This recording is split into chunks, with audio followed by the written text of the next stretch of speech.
In the heart of Chile's southern Andes, there is a tale that has been passed down through generations. The legend speaks of El Caleuche, a ghostly ship that sails the misty waters off the coast of Chiloé Island. This enchanted vessel is said to be crewed by the souls of the lost, forever sailing through fog and storms, never reaching a port.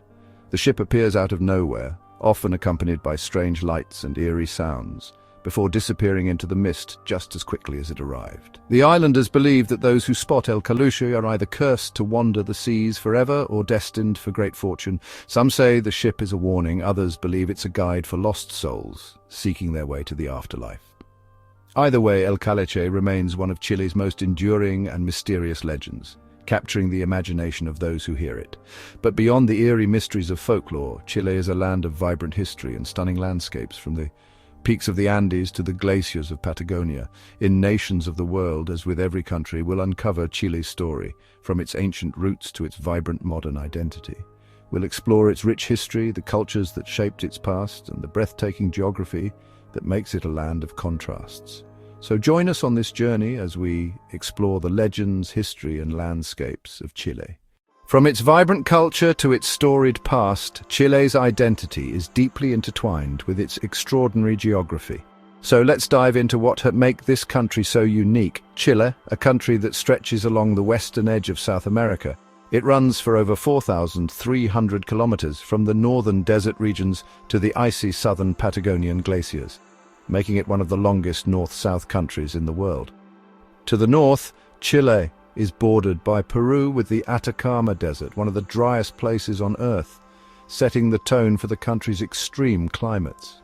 Moving south, Chile's Andes Mountains form a natural boundary with Argentina, running the entire length of the country. These rugged mountains are not only stunning, but also vital to Chile's water supply and agriculture. The country also boasts a dramatic coastline along the Pacific Ocean, stretching over 756,096 square kilometers, 291,930 square miles. This coastline is dotted with fjords, bays, and islands, some of which are completely remote and untouched by human hands. Santiago, the capital city, is located in the heart of Chile, nestled in the Central Valley, which lies between the Andes and the coastal mountain range. This valley is a region of great agricultural productivity, where much of Chile's wine and food crops are grown. Santiago serves as the political, economic, and cultural hub of the country. As we venture further south, Chile transforms with vast Patagonian wildernesses, including towering glaciers and deep fjords, all leading into the southernmost reaches of the continent. Chile's climate is just as varied, ranging from the dry and arid desert in the north to the cold and wet conditions of the southern rainforests, all the way to the windswept plains of Patagonia. This unique geographic diversity creates ecosystems and landscapes unlike anywhere else in the world, making Chile a treasure trove of natural wonders. Long before the arrival of Europeans, the land now known as Chile was shaped by the forces of nature and the stories of its people.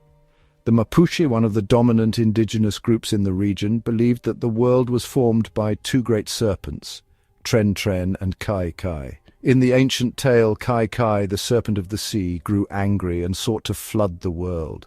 As the waters rose, Tren Tren, the serpent of the land, rose from the earth to protect humanity. A great battle ensued between the two, with Tren Tren pushing the waters back and forming the mountains and valleys that define Chile's landscape. Kai Kai, though defeated, left behind the lakes and coastline that stretch along the country's border. This myth, passed down through generations, is not only a creation story, but a reflection of the rugged and diverse geography of Chile. With its towering Andes Mountains and vast Pacific coastline, the physical land itself, shaped by the struggle between Tren Tren and Kai Kai, holds the key to understanding Chile's deep cultural roots. The name Chile itself is believed to have originated from several sources. One widely accepted explanation comes from the indigenous Mapuche word Chile, which means where the land ends, or the deepest point of the earth, a reference to the country's southernmost tip, where the land meets the sea.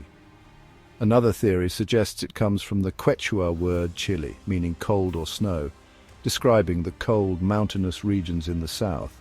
As the name evolved over centuries, it became associated with the whole country, signifying not only its geographical position, but also the resilience of its people, who have long fought to preserve their land and identity.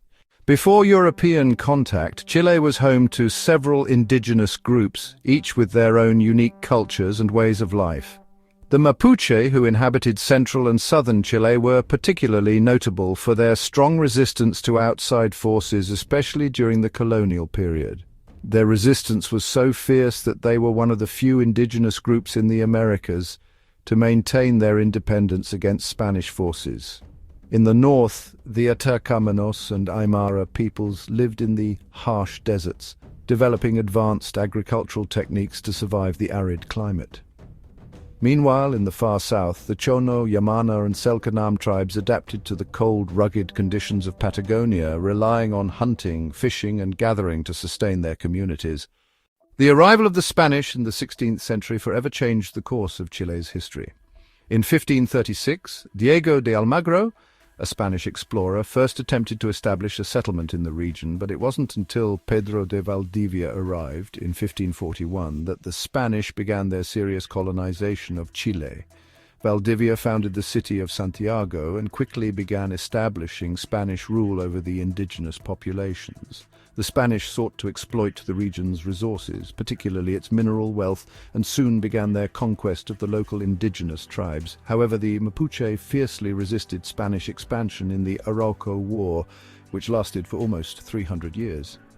The Mapuche's resistance made Chile one of the last Spanish colonies to fully succumb to European control. In the early 19th century, the tides of revolution began to sweep across Latin America. Inspired by the French Revolution and the American War of Independence, the Chilean desire for independence grew.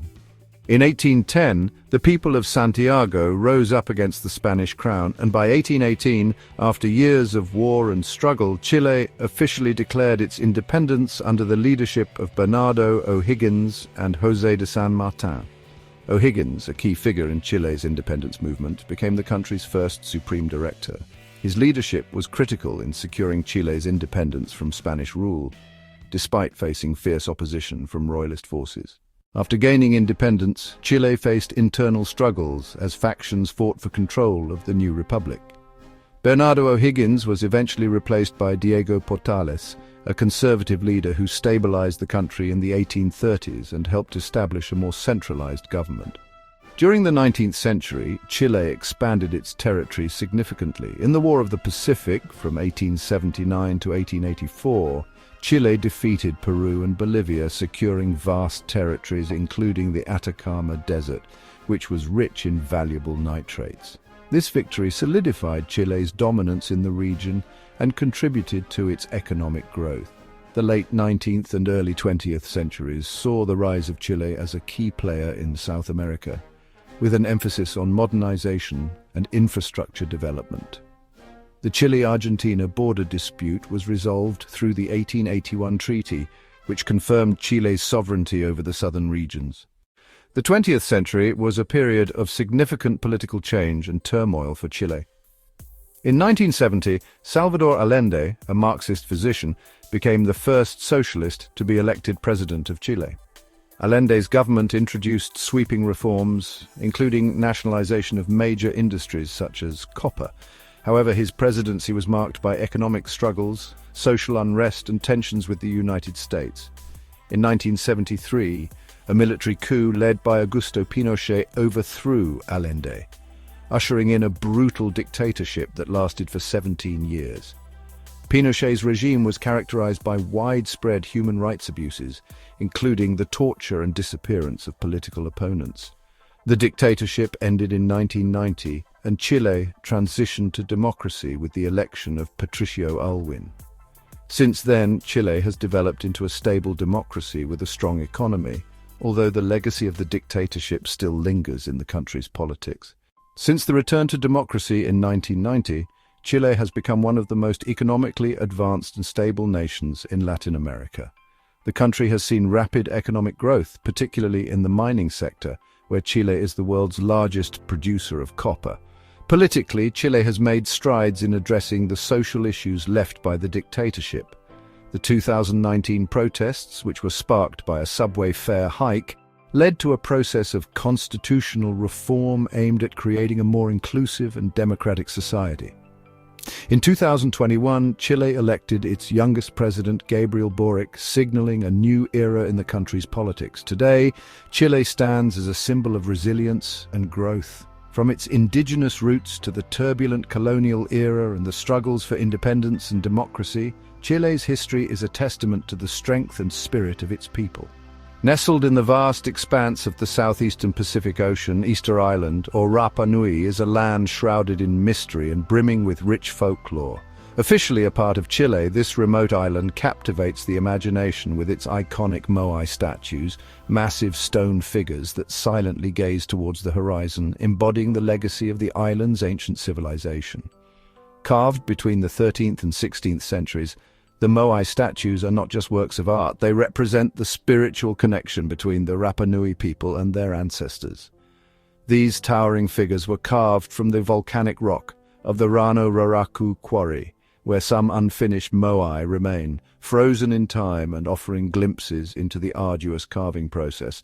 Intriguingly, these statues were transported across the island, with recent theories suggesting they were moved upright in a walking motion using ropes, a testament to the Rapa Nui's ingenuity. While the Moai are primarily seen as spiritual monuments, some researchers believe they also served an astronomical purpose. Certain statues align with celestial events, such as the solstices, while others are thought to mark key resources like freshwater springs, a vital feature on this remote island. Rapa Nui's mythology is rich, with Make, the creator god, holding a central role. The Tangata Manu, or Birdman cult, emerged as a ritual competition to select a leader.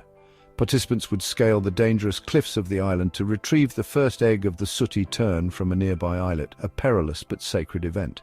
Adding to the island's allure is the enigmatic Rongo Rongo script, an undeciphered writing system found on wooden tablets. These inscriptions may hold the key to understanding the Rapa Nui's history and beliefs, yet their meaning remains elusive. Despite its wonders, Easter Island's history is one of resilience. Overuse of resources, including the deforestation of palm trees, possibly used to move the Moai, contributed to an ecological collapse. Yet the spirit of the Rapa Nui endures through traditions like the annual Tapati Rapa Nui Festival, a vibrant celebration of music, dance, and competition. Deep in the heart of Chilean folklore lies the tantalizing legend of La Ciudad de los Césares, the city of the Caesars. Also known as the Wandering City, or the Enchanted City, this mythical metropolis was said to be filled with untold riches, golden streets, and secrets waiting to be discovered. According to the tales, this elusive city was hidden somewhere in the remote valleys of the Andes, its precise location shifting like a mirage. Stories of its existence have fascinated adventurers and treasure hunters for centuries. The legend first emerged during the Spanish conquest, when whispers of a hidden paradise filled with wealth tantalized the imaginations of soldiers and settlers alike. Some believed it was built by survivors of the Inca Empire fleeing Spanish brutality. Others claimed it was guarded by supernatural forces, ensuring it could never be found. While many dismissed the city as mere myth, historical records suggest otherwise. In the 16th century, Spanish and European explorers embarked on fruitless expeditions to locate it. Even today, modern adventurers and archaeologists are captivated by the possibility of uncovering its secrets. Could La Ciudad de los Césares be more than just a story? Whether truth or legend, La Ciudad de los Césares remains a symbol of humanity's eternal quest for discovery and the mysterious allure of Chile's untamed wilderness. After exploring the rich heritage of Easter Island and La Ciudad de los Césares, we now shift to the languages that shape the everyday lives of Chileans across the mainland and its islands. From the melodic Rapa Nui of Easter Island to the widely spoken Spanish, the languages of Chile offer a glimpse into its diverse cultural influences and history. Let's dive into the languages that unite and define this beautiful country. In Chile, the primary language spoken is Spanish. However, Chile's linguistic identity is enriched by the presence of Mapudungun, the language of the Mapuche people, the largest indigenous group in Chile. While Mapudungun is not widely spoken today, it still holds cultural significance, especially in the south, where the Mapuche culture thrives. Chile's Spanish has a distinctive accent and vocabulary, often influenced by indigenous languages, especially in the south. The use of voceo, the informal second-person singular, is also common, distinguishing Chilean Spanish from other Latin American dialects. Chile is predominantly Roman Catholic, with around 60% of the population identifying as such. Religion has deeply influenced Chilean culture, history, and traditions. The country celebrates many religious holidays, such as Semana Santa or Holy Week, and the Fiesta de la Virgen del Carmen, which honors the patroness of Chile. In addition to Catholicism, there is a growing number of Protestants and a small but notable indigenous religious presence. Many Chileans also practice folk religions, blending Christian rituals with ancestral beliefs, particularly in rural areas. The Chilean flag, known as La Estrella Solitaria, or the Lone Star, is a powerful symbol of the nation's history and ideals. The flag consists of two horizontal bands, white on top and red below, with a blue square in the upper left corner that features a single white star. The white represents the snow-covered Andes Mountains. The red symbolizes the blood shed in the fight for independence, and the blue symbolizes the sky and the Pacific Ocean. The Lone Star represents the state of Chile. Chile's national animal is the Andean condor, a bird known for its remarkable wingspan which can reach over 10 feet. The condor is a symbol of freedom and power in Chilean culture as it soars high over the Andes Mountains. It also holds significance in indigenous myths and is considered a protector of the land. Chile's culture is an intricate blend of European and indigenous influences with a rich tradition of music, dance, and art. One of the most well-known elements of Chilean culture is the cueca, a traditional folk dance that often tells the story of a courtship between a man and a woman. It's a dance of passion and connection, performed at festivals and celebrations across the country. Chilean folklore also includes numerous legends, like El Caleuche, the ghost ship of Chiloé, or the tale of the Piedra del Coyote, where a coyote tricked local villagers into thinking he could transform into a stone. These stories, passed down through generations, continue to shape the identity of the Chilean people. Chile's economy is one of the most stable in Latin America. The country is the world's largest producer of copper, a metal that plays a crucial role in its exports. Chile's economy is fueled by agriculture, particularly fruit production, with Chile being a major exporter of grapes, apples, and berries. Chile also has a strong fishing industry, exporting fish and seafood products globally. Tourism is growing rapidly, with the country's diverse landscapes attracting visitors from around the world. Despite its economic strength, Chile faces challenges such as income inequality and environmental concerns related to mining practices. However, its economic resilience and growth position it as one of the most prosperous nations in the region. Chile continues to evolve, carving a path toward the future while holding steadfast to its rich heritage. Thank you for joining us on this journey through Chile. We hope you enjoyed discovering the country's rich history, culture, and landscapes.